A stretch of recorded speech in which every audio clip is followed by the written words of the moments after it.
Hey Facebook, hey YouTube, and guess what, you guys? We are live on Instagram. I am so excited. I am so excited. Let me tell you guys, y'all have no clue. I have all this equipment over here trying to make sure because yesterday I was on this thing for an hour and 20 minutes and nobody heard nothing. But listen, y'all, we are live on YouTube, Facebook, and in the name of Jesus, we are live on Instagram. Instagram, welcome. This is the first day we have multi-stream on all three platforms. So I'm gonna turn this up because I'm gonna make sure y'all can hear me. Yesterday, I was on this thing. Okay, that's okay. That's YouTube. Let me check Facebook, y'all. Bear with me. This is a moment I'm having right now. Y'all don't even know. Let me go over here. Let me do this real quick. Hold on. Here we go. What we got? Hold on. We got to check Facebook. I think Facebook is acting crazy. Hold on, let me bring it over here. Let me go back, y'all. I ain't saying another word. Now, see, that's saying, Facebook is saying, I'm seeing that it's playing on Facebook. But let me go over here. Let me do this. Let me come out. Oh my goodness, y'all don't even know.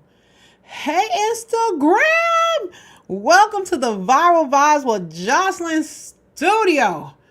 I am so excited, you guys. Y'all have no clue. Let me tell you something.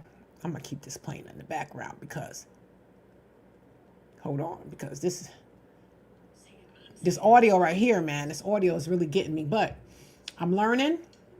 So let's go. I always say we live on Facebook.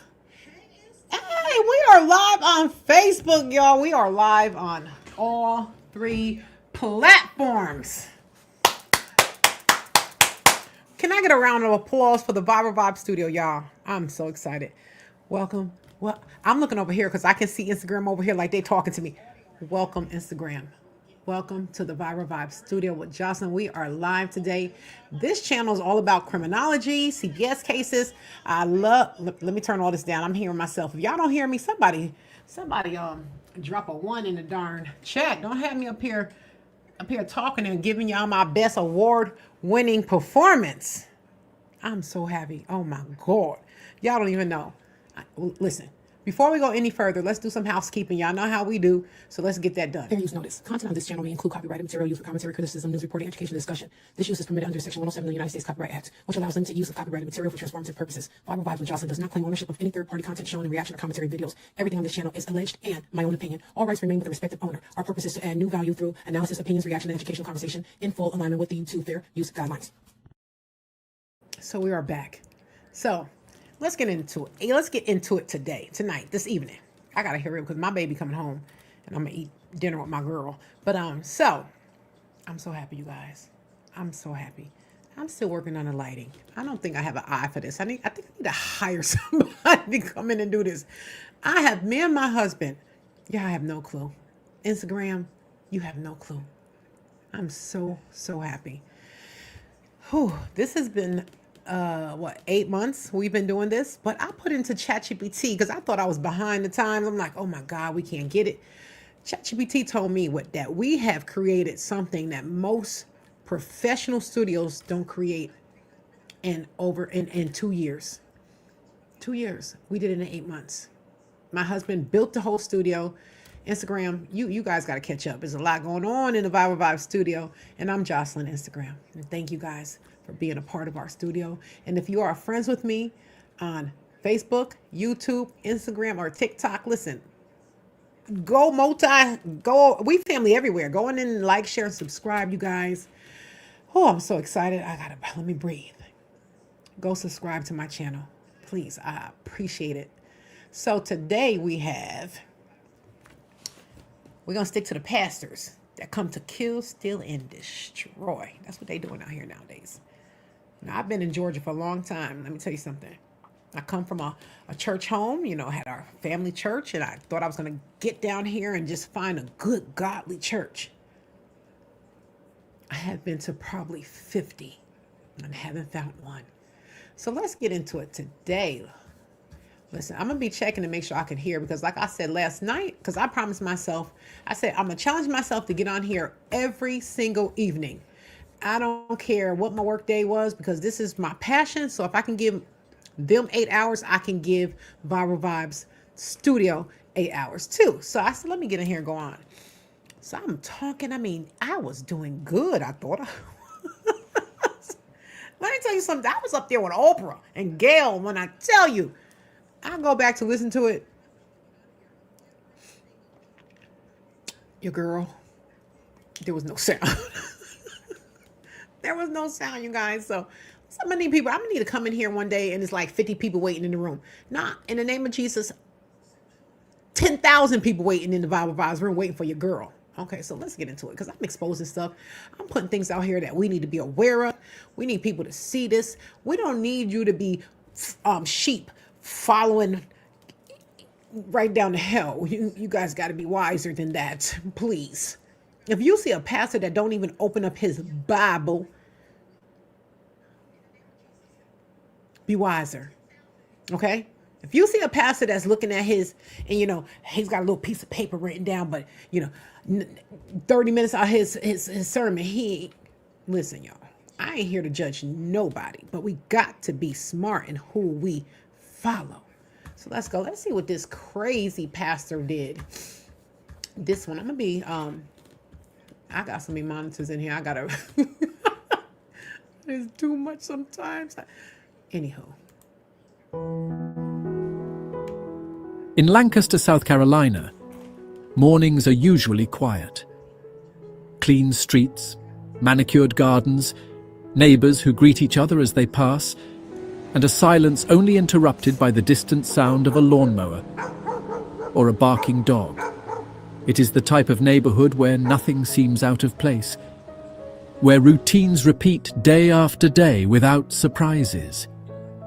And in the midst of this setting, the life of the Birchfield family, seen from the outside, seemed absolutely perfect. The house was organized, discreet, and effortlessly integrated into the neighborhood.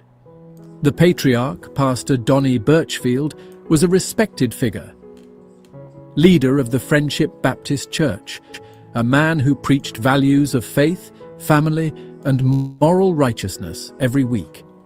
His wife, on social media, projected the image of the classic devoted Christian mother, sharing inspirational messages and family photos. Their adult children also actively participated in the life of the church. To the neighbors, the Birchfields were reliable, respectable, exactly the type of family one expects to find in such a place. But everything changed on July 25th, 2025. On that day, the police received a call from the Birchfield family home, informing them that someone had passed away in the house. For those in the neighborhood who heard the news, the explanation seemed simple. Perhaps it was an elderly relative. Perhaps someone passed away while they slept. Something tragic, yes, but natural. Nothing more. Nothing that truly broke the illusion of normalcy. However, as soon as the paramedics crossed the door, they understood that this would not be a routine intervention. The victim was a woman, and as they proceeded with the initial examination, they began to feel alarmed. Okay, she got the same earrings I got in, y'all. Why is that? Listen, I could be silly, y'all. I'm sorry. I can be silly, emotional, but that was the first. Why'd you got my earrings in, y'all? Anyway, listen. This is a serious topic here because we got to be careful. All the bishops and all them running around here, running amok. The body had been lifeless for approximately an entire day before anyone called 911. This was already suspicious, but there was... Why you say 911? Anywho, a day? Wait, that man said, look at that outside of their house was beautiful. That's a mess, Pastor. Was more. The body spoke for itself. Right, it was in the rigor mortis. It was skeletal, as if she had not eaten for weeks. The skin showed visible scars, marks that did not seem recent, but rather the result of prolonged suffering. Signs that could not be explained by a sudden illness. At that moment, it became clear that something was deeply wrong. And when investigators decided to look deeper, the true horror came to light. In the basement of the house, hidden from the view of the outside world, Listen, I'm going to start exposing these pastors. I'm digging in the crate. I'm pulling out pastors. Listen, these churches need to be exposed. And as many content creators that can put, y'all saw the Drewski thing. That was hilarious. He nailed it.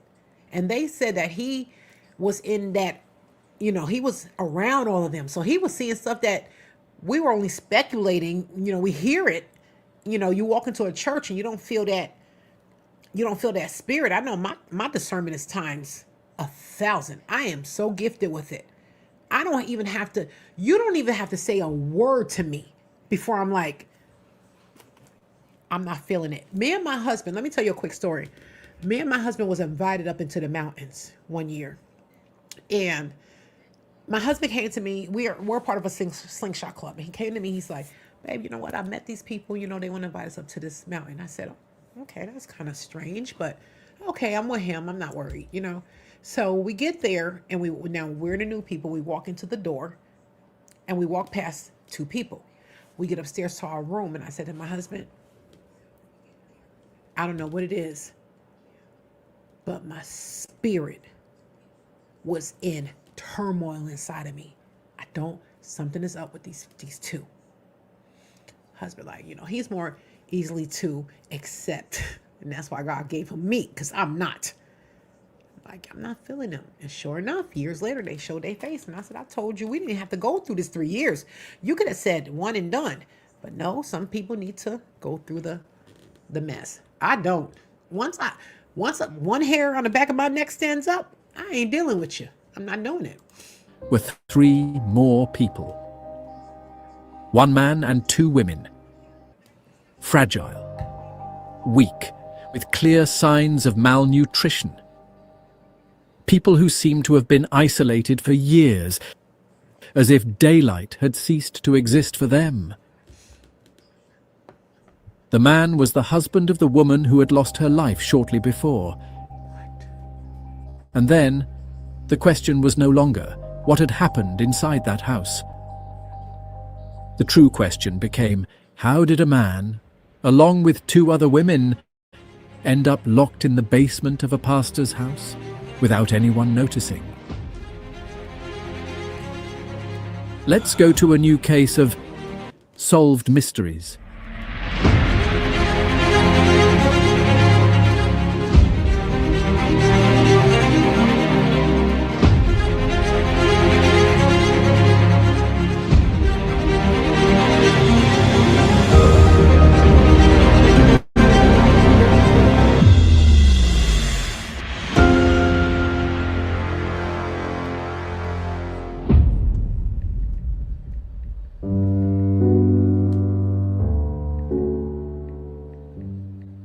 Today's case takes us to Lancaster, affectionately known as the Garden City, a historic city and the seat of the eponymous county in South Carolina, United States.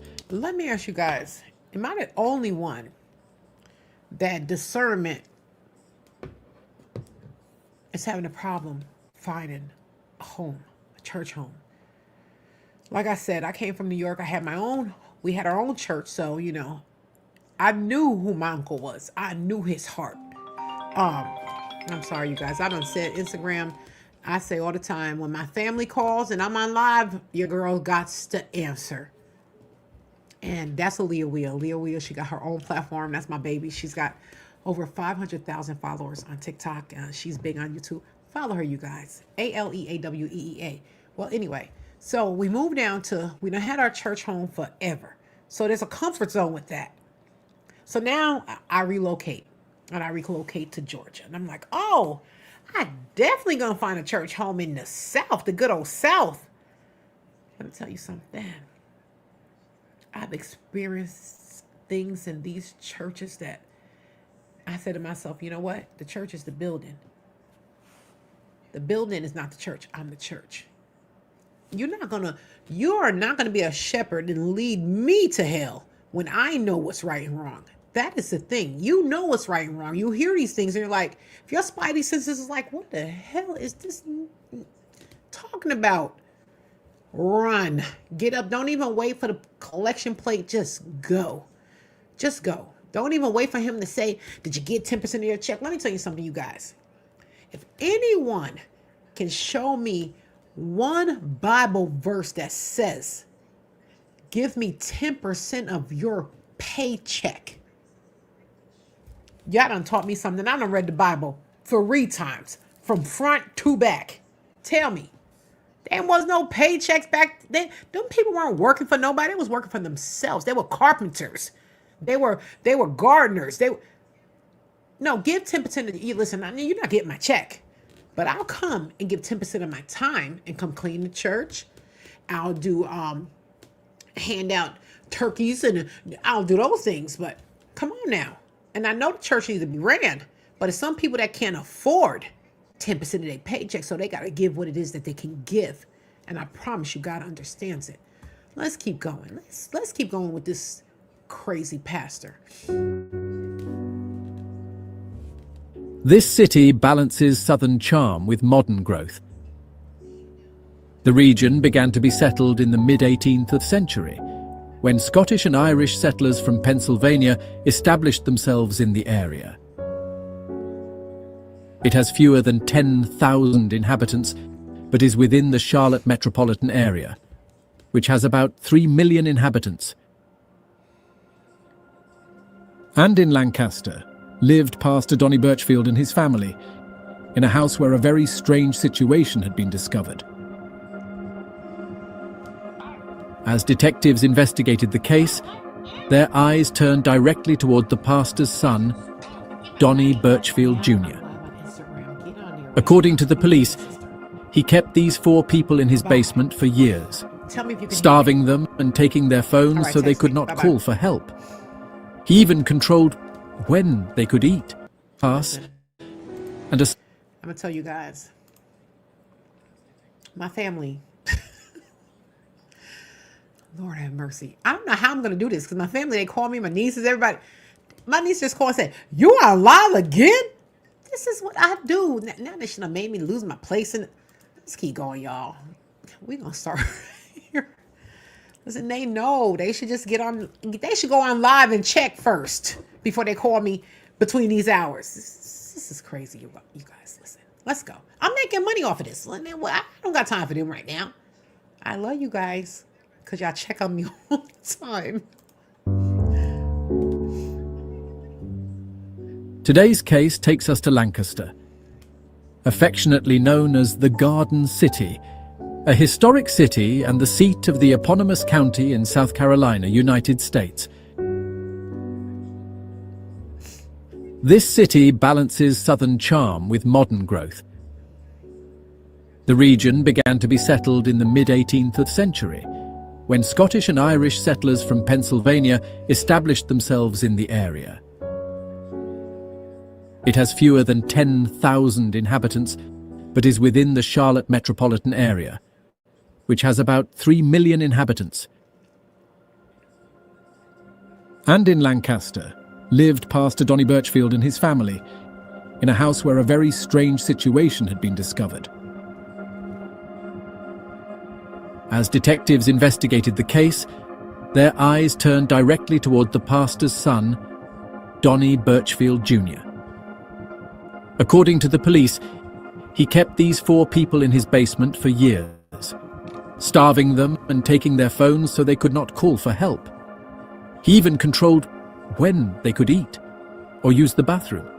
The conditions inside the basement were described as degrading. The victims had no way to escape. But how did they end up in his basement? The woman who died and her husband were described as vulnerable adults. They were over 18 years old, but could not live completely on their own. They tried for years. In fact, they had their own home until about 6 years ago, when they were evicted from their rental house. And that was when Donnie appeared. No one knows exactly how they met, perhaps through the church, perhaps elsewhere. But he presented himself as a good person, He offered to take them in, and that was the last time they were seen. The man's sister, Teresa Heinsohn, never stopped looking for them. She filed missing persons reports, searched for clues, prayed for answers, and then came the blow. She discovered that her brother had been trapped in Donnie's basement the entire time. When she finally reunited with her brother at the hospital, she almost didn't recognize him. He appeared to weigh about 70 pounds less. Fragile, weak, barely holding on. It really makes me sick that I couldn't do nothing. I want to know why. Why them? I mean, of all the people in the world, why them? He was like 70 pounds. From what they said. I mean, he looked feeble. He really didn't say anything because I think he was still like trauma and in shock. I walked out of the room and just busted out crying because it was just so hard. Now, Teresa says she's waiting for answers and demanding justice for her brother and sister-in-law. I'm hoping he gets charged to the fullest extent. Honestly. But as devastating as her story is, it was the discovery of the other two victims in that basement that would truly... Now, you know what? What scares me is that pastors, they're just people. Some were called to do this, and some are just in it for a whole nother. I don't even know why this man decided that he was going to be the pastor of this church. And I'm gonna wait a minute too. Let me know. Drop a 1 in the chat if you can hear me. Instagram, drop a 1 in the chat. Okay, Ava, I love you, Ava. Drop a 1 if you can hear me though. Facebook, I need a 1. Before I go any further, I'm not gonna do this again. YouTube, I need a 1 in the chat. We got people on all 3 platforms. Okay, thank you, Ava. Instagram, you guys can hear me. How about you guys on Facebook?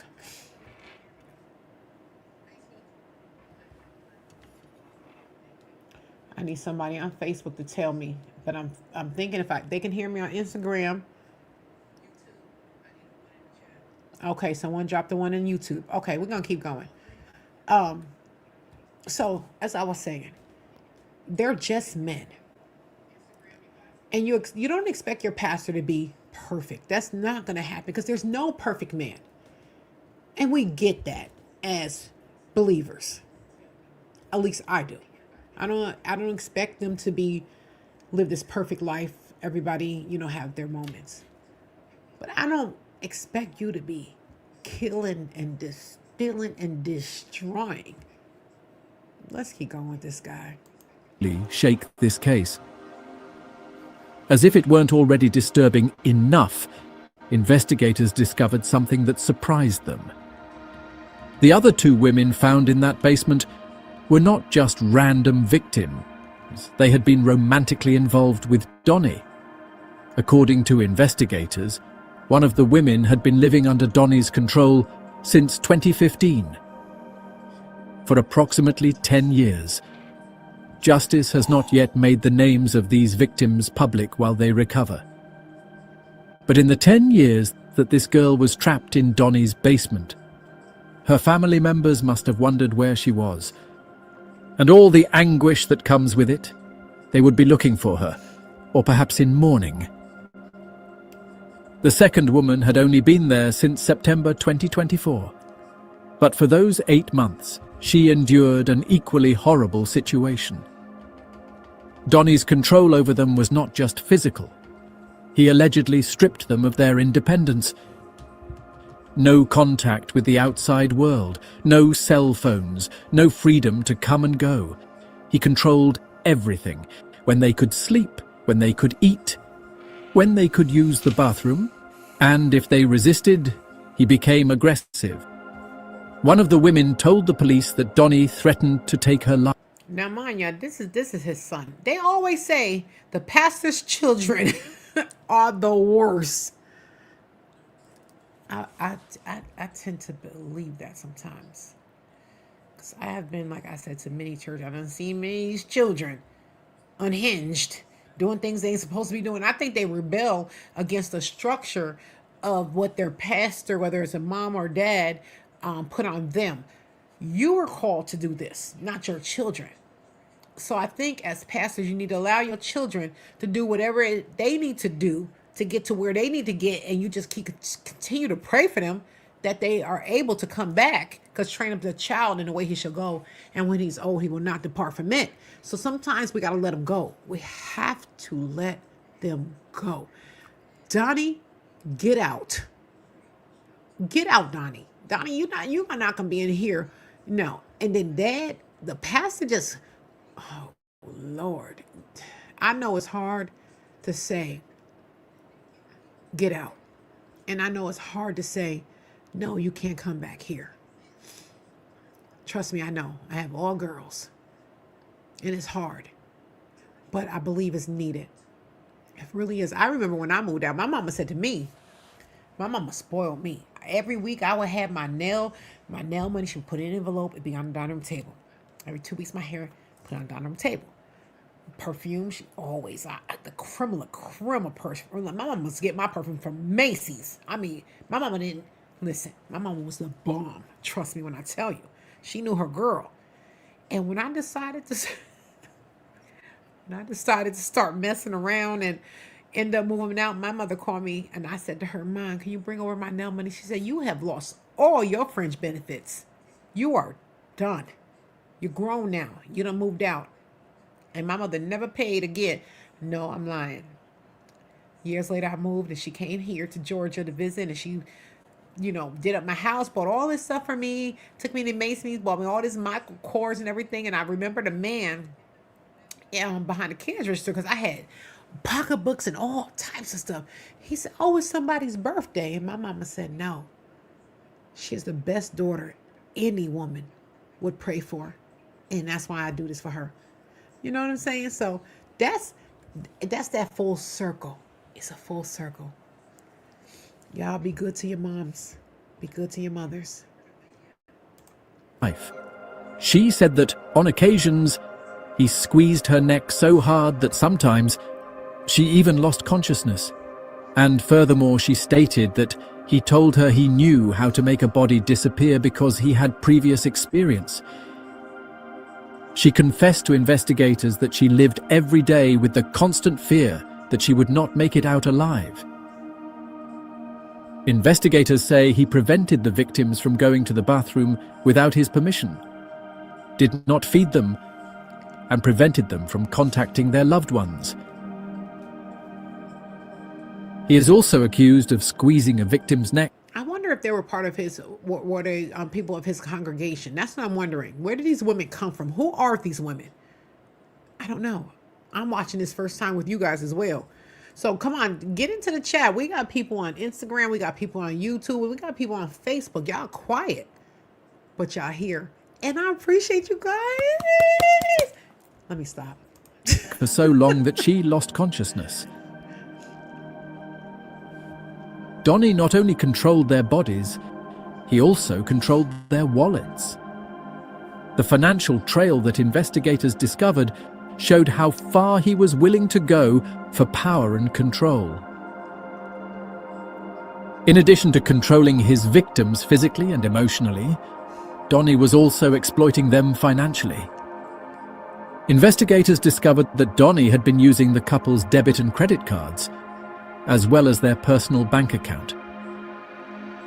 Records since 2021 accumulate at least 32 transactions at Walmart, spending more than $2,000.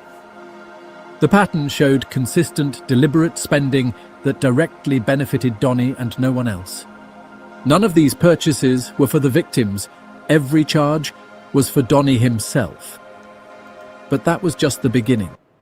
Okay, I don't know what year this happened in, but I know if I go to a store that I normally don't shop at, all my bank accounts is going to call me or text me, hey, we see fraud.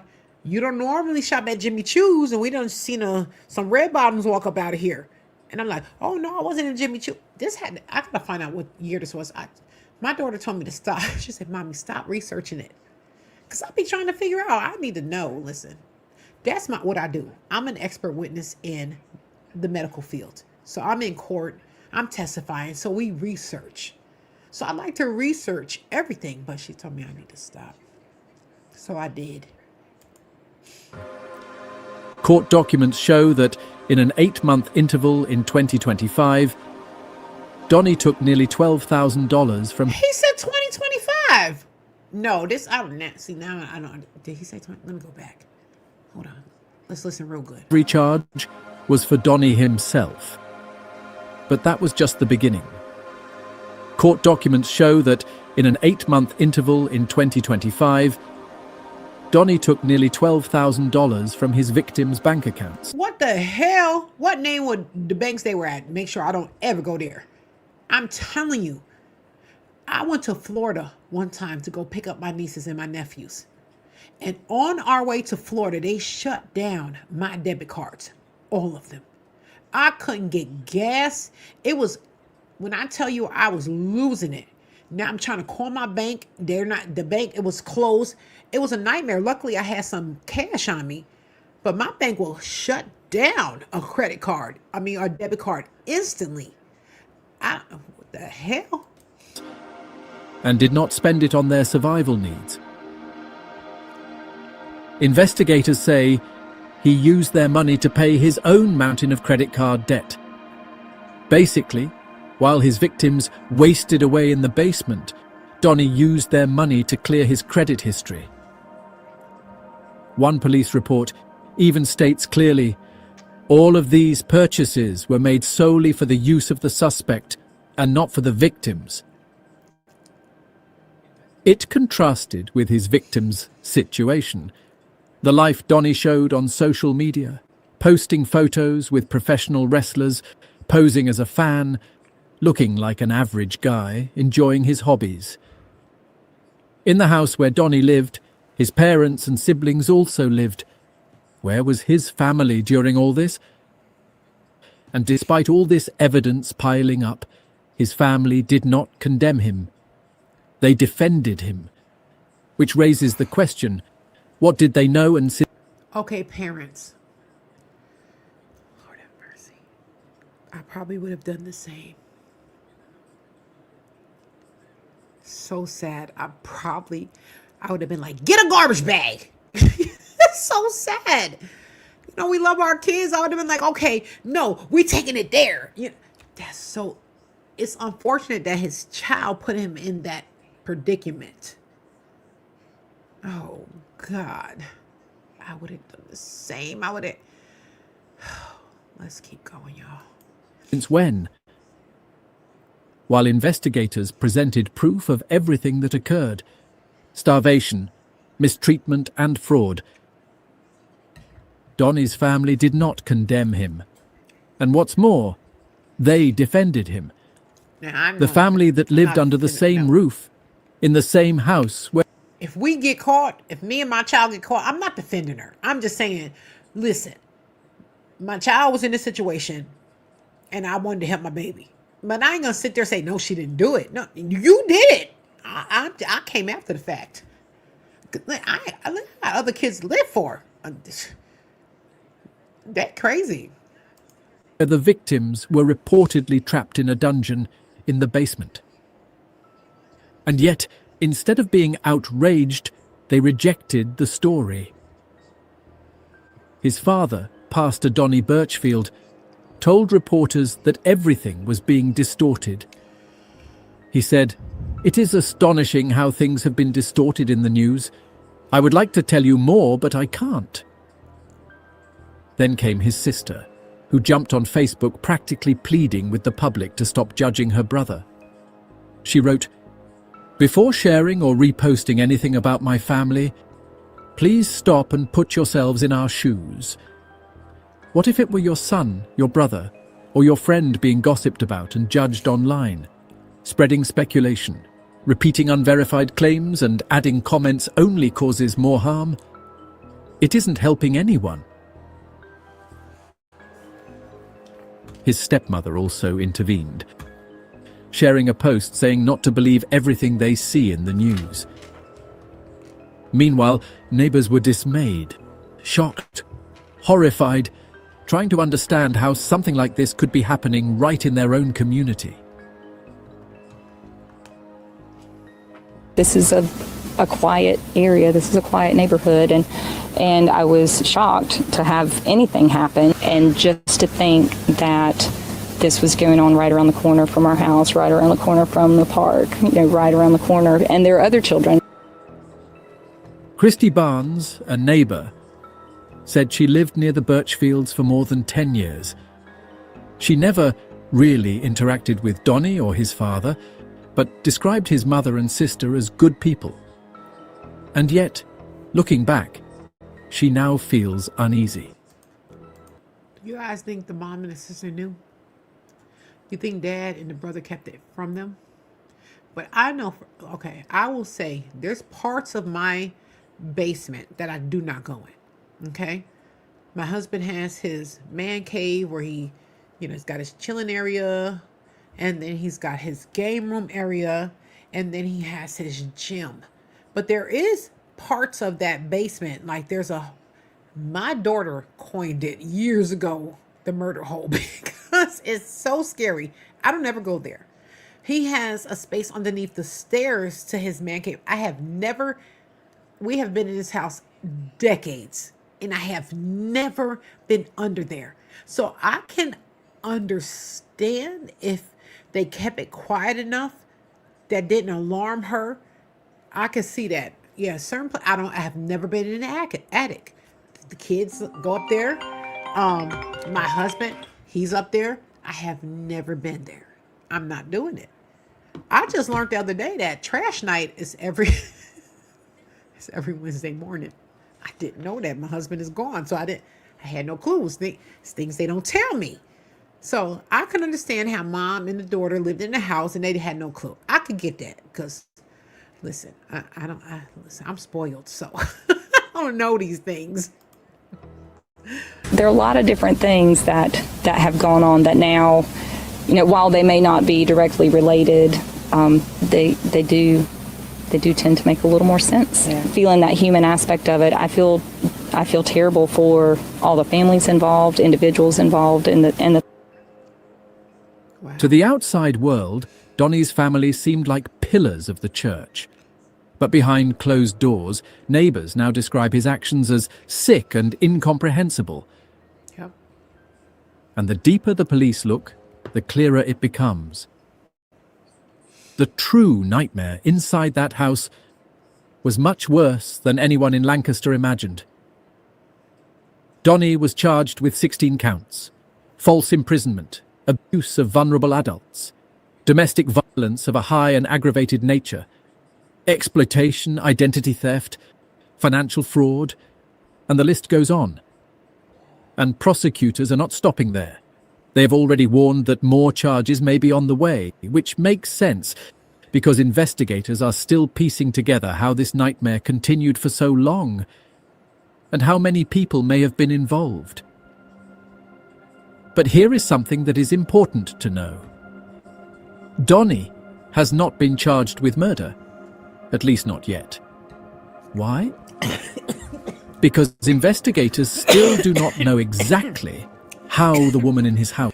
Why would they say that? He's gonna kill people. Why is he not being charged? Listen, that one... Listen. Don't do that. ...died. The official cause has not been published, and until that report arrives, there is still a cloud of uncertainty over this case. Meanwhile, Donnie's lawyer, M. Ryan Payne, sticks to the playbook. He issued a statement reminding the public that his client is considered innocent and promising to fight in the courts where facts and evidence matter.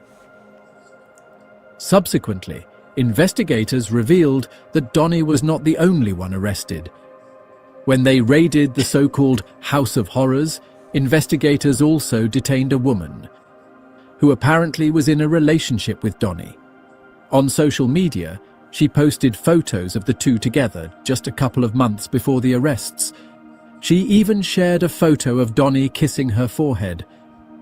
To outsiders passing by, it looked like an innocent, even sweet relationship. But to investigators, it looked a lot like complicity. She was not treated as a bystander. She was charged.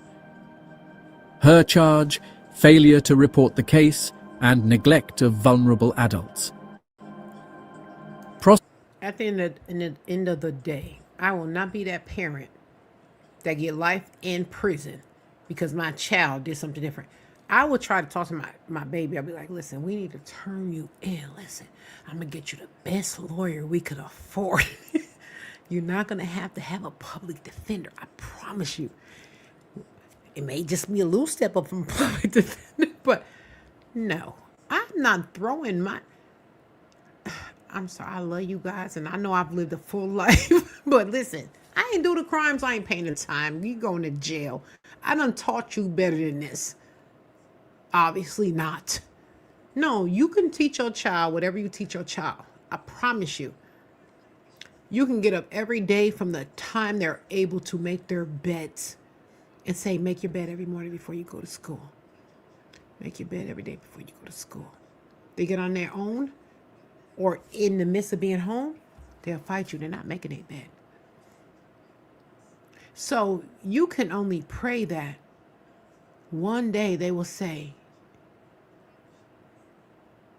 I learned different from what I'm living. You know what I mean? Like, all we can do is truly, truly pray for our children. That's all we can do. This world is so different than what I was brought up in. You know, I have a 32-year-old. So I've been out there a long time. You know, I have 2 husbands, so I have multiple girls. So I understand. I'm really nasally. My nose, I don't know what it is. Every day about this time, I get, the sinuses just get plugged up like, but we teach our children and we do the best that we can do. And no matter what they believe the story is, you know what the story is. So you love your children. You give them the best. My babies will tell you, I have never said no. If I couldn't do it, I would say to them, not this week, but I'll make it happen next week, y'all. Never said no to them. And my youngest said to me, maybe I should have. But I'm just saying, we do our best as parents. And we cannot take on what they do after we've let them into the world, you know? I need some Afrin. I need some Flonase or something. My nose so stuffy. My husband bought me Flonase before he left. He said, baby, some Flonase on. Every night about this time, my nose gets stuffy. That's why I try to go online earlier, because I know I start talking nasally, but let's go. Prosecutors believed she knew what was happening inside that basement and chose not to say a word. Court records show she was booked on August 1st, the same day as Donnie. But while Donnie remained behind bars with a $150,000 bond, she paid only $2,000 and went free. I hate that. The address indicated for her arrest was the same house where Donnie allegedly kept his victims trapped for years. Which means she had been living right there in the middle of it all. Was she another victim, trapped in Donnie's orbit? Or was she accomplice who stood by and said nothing? That is what prosecutors and the public are still trying to find out. And if she was able to leave after paying bail, what else is hidden in this case? At the closing of this documentary, many questions remain unanswered. And it is no coincidence. To this day, authorities have not made public the identities of the surviving victims. According to investigators, this is not due to an oversight or lack of information, but rather a deliberate decision. The victims are considered extremely vulnerable adults, and in some cases, their physical and psychological state does not yet allow them to face the public scrutiny that inevitably accompanies a case like this.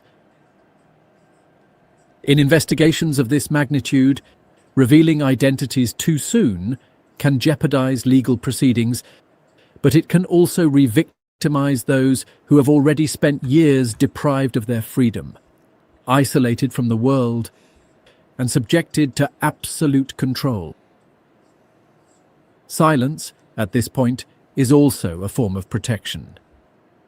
Yeah. This pattern is not new. Cases like that of Ariel Castro in Cleveland, where 3 women were held captive for more than a decade. Yes. I know everybody remember this story. This one, you know what? I'm going to do it just to remind our young people, trust no one. I don't care if it's your friend's father and you go stay tonight at your friend's house. You know, you guys been friends for 5 years. You trust no one. Don't trust no man, no woman, no one but your parents. And sometimes you can't even trust them because they be crazy. But I'm just saying, my girls, like I said, they're all older. My youngest is 25. My oldest is 32. They have never slept at nobody's house. I didn't trust nobody other than my mother. They would stay with my mom maybe once or twice. But I'm just saying, y'all, young girls, young males, trust no one, please. If anything makes you feel uncomfortable, go to the first person that you trust. I just watched one yesterday that I may do a reaction on it. And it was this young girl. They were 12 years old. Your best friends in school. And she had been wanting to stay the night at her friend's house. And I get it. But my girls knew not to ask. They would say, my mama gonna say no. It don't matter what y'all say, she's gonna say no. So anyway, mom's like, okay, you guys been in the same school, hanging out forever. The first night, this little girl gets to her friend's house. Her father starts saying things like, oh, so it's just you and your mom, right? What kind of candy you like? They start talking to you like that. If they say something to you out of the realm of where you are with your friend. So if you and your friend are here and then your friend goes to the bathroom and then daddy starts talking to you, that's red flags. Don't go back over there. I'm saying this for my own family. My nieces, I still got young nieces and nephews. Listen, y'all mess with them, y'all gonna get, I'm kicking the door waving the 4-4. You cannot mess with them at all. But I'm just saying, I need our children to be vigilant and aware of the signs. They're cunning, as my grandmother would say, they're cunning. They'll come in and be like, oh, you like Fortnite? You know, I can get you a card on Amazon for Fortnite. Why don't you come over and put... No. You should not be interacting in no type of way with an adult other than your mother and your father. This is why I didn't let my kids out my sight other than school. And I would pop up at the school. They already knew I was my daughter's gonna come on with me. I was a crazy mother. Like, I'm in the daycare. I'm popping up in like, oh, okay. Oh, mom's here again. Yes, mom's here again. And if I couldn't pop up my mother, she would be like, listen, I'm going to the daycare now. Mom, go pop up. They knew not to mess with my kids. No, it wasn't happening. Or that of Josef Fritzl in Austria, who hid his own daughter and grandchildren for 24 years in a basement, show an unsettling constant. This does not occur in remote places, but in ordinary neighborhoods, surrounded by neighbors, family, and apparently normal routines. In all these cases, there were signs that were only understood afterward. Neighbors who recall strange noises. Family members who today wonder why they didn't insist more. Authorities who recognize that without a key call, without a death or without an escape, the truth might never have come to light. And that leads to one of the most uncomfortable reflections of this case. If one of the victims had not passed away, if no one had dialed 911, how much longer would this nightmare have continued? Right. Exactly. Another issue that remains under investigation is the possible participation of third parties. The prosecution has not ruled out that other people knew what was occurring inside that house. Living under the same roof, sharing spaces, coexisting for years, raises questions that are hard to ignore. Can one not see? Can one not know? Or was there a conscious choice to look the other way? The result of the autopsy also remains pending. Until the cause of death is officially determined, the charges could change drastically. A single forensic report could transform this case into something even more serious. Meanwhile, the surviving victims now face a completely different challenge: learning to live in freedom. For people who spent years without making basic decisions, when to eat, when to sleep, when to go to the bathroom, recovery is not immediate. It is not just physical. It is emotional, psychological, and deeply human. This case is not just a story of crime, it is a warning. It reminds us that abuse does not always scream, that control does not always leave visible marks, and that evil often hides behind respectable facades, Sunday smiles, and moralistic speeches. The investigations continue. The courts have not yet spoken, and the complete truth is still being built. You guys, let me tell you something. You have to listen to your children. And you have to defend your child, even if, like, I had one that I'm like, okay, if she's whatever. But she knew I done came into that school with rolls in my head. And I'm never going against my child, because I always taught them that teachers have more to lose than you. So there are bigger liars than you are. And I understood that.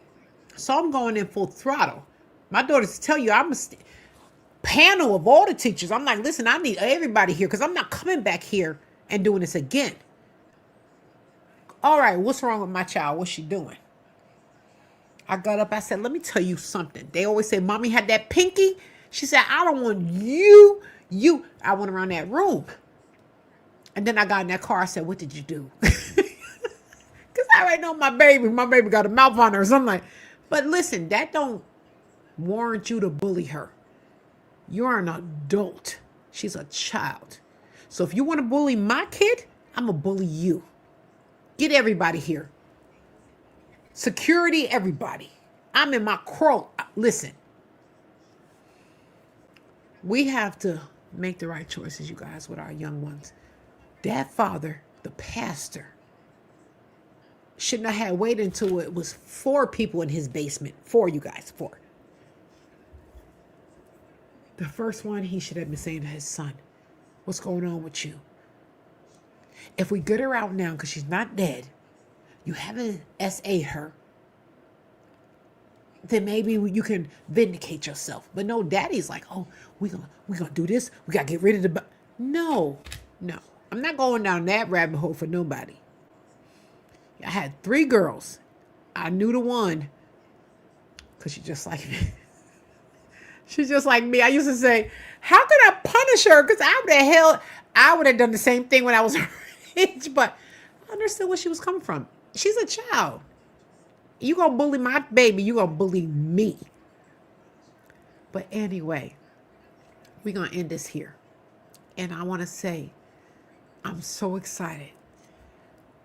Instagram, we are here in the Viral Vibe Studio. Instagram, they're behind TikTok. I mean, TikTok too. We on TikTok, but we not TikTok multi-streaming. Go on to TikTok, friend me on TikTok. We do a lot of fun things on TikTok. On Sundays, it's something Sundays. I'm doing merch. It's a whole different vibe on TikTok. But we are on Facebook, YouTube, Instagram. And listen, Instagram is behind. Instagram, listen, this is a full studio. We do all type of stuff here. We have the big bed over here where we chill and do interviews. Back here, it's going down. I have finally got it together.